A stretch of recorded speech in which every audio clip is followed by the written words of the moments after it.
Ka-Express, isang gabi ng kagulantang at kasiyahan ang hatid ng Batang Gilas, Pilipinas matapos nilang warisin ang Shaba Under-16 qualifiers.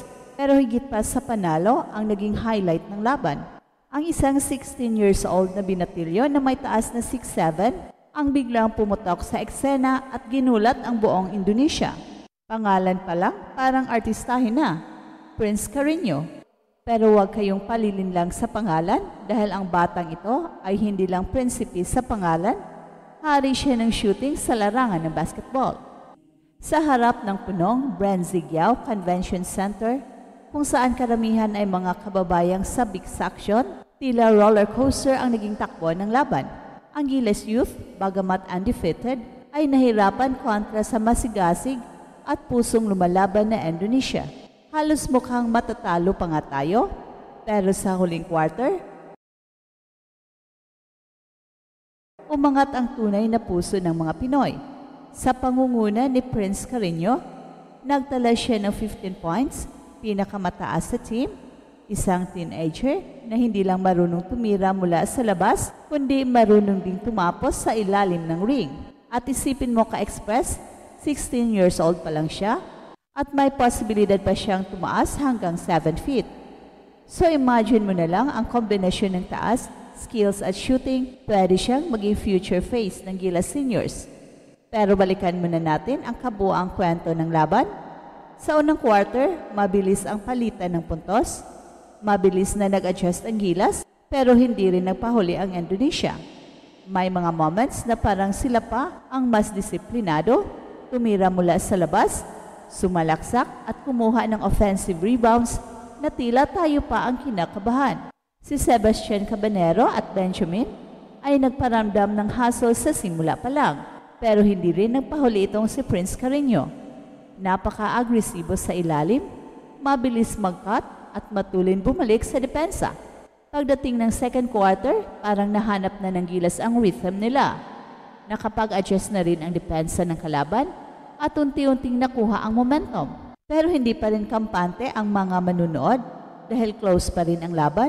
Tumitira sa labas ang Indonesia, pumapasok, nakakuha sila ng offensive boards.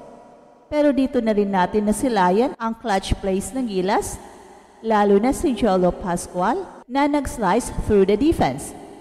At si Miracle ay may tapang sa pag-atake sa halftime score na 32-28. Dikit na dikit pa rin ang laban.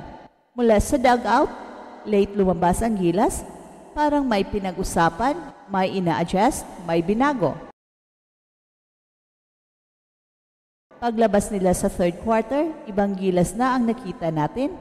Nagpakita na ng tunay na composure at maturity kahit mga teenager pa lang. Isa sa pinaka-highlight dito ay ang top of the key, 3-pointer ni Prince Carreño. Ang taas niya pero komportable sa perimeter.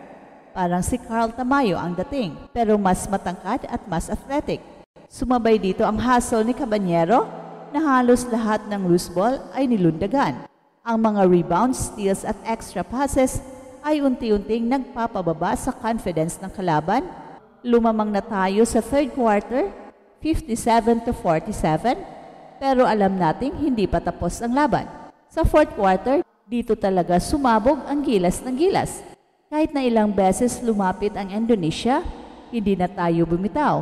Pinakita ng team na kaya nilang mag-clutch at dito nating muling nakita ang galing ni Carreño.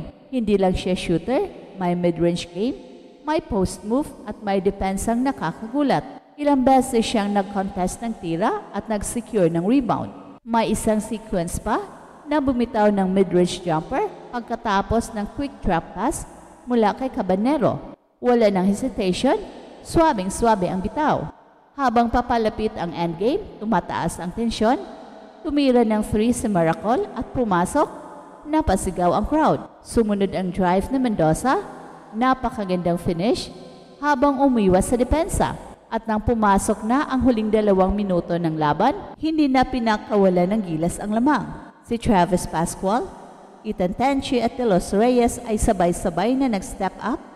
Halos bawat possession ay may sagot tayo. Depensa, rebound, assist, at si Benjamin kahit under pressure, consistent pa rin. At sa mga huling segundo, ang icing on the cake, si Prince Carreño na naman, finishing strong sa ilalim. Parang sinasabi niya, ako ang future ng Gilas. Sa final score na 77-68, hindi lang panalo ang nakuha natin, isang malakas na mensahe ang pinadala ng Batangilas sa buong Southeast Asia. Handa na kami. Winalis namin ang buong Siaba qualifiers, 4 na sunod-sunod na panalo.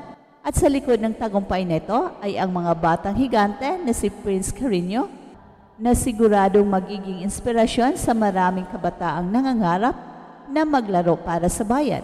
Ka-Express, kung ngayon pa lang ganito na ang pinapakita ni Carreño, paano pa kaya pagdating niya sa college o sa senior level? Isipin niyo na lang ang tandem nila ng mga future Gilas stars gaya ni na Carl Tamayo, Kevin Kimbao o AJ Edo.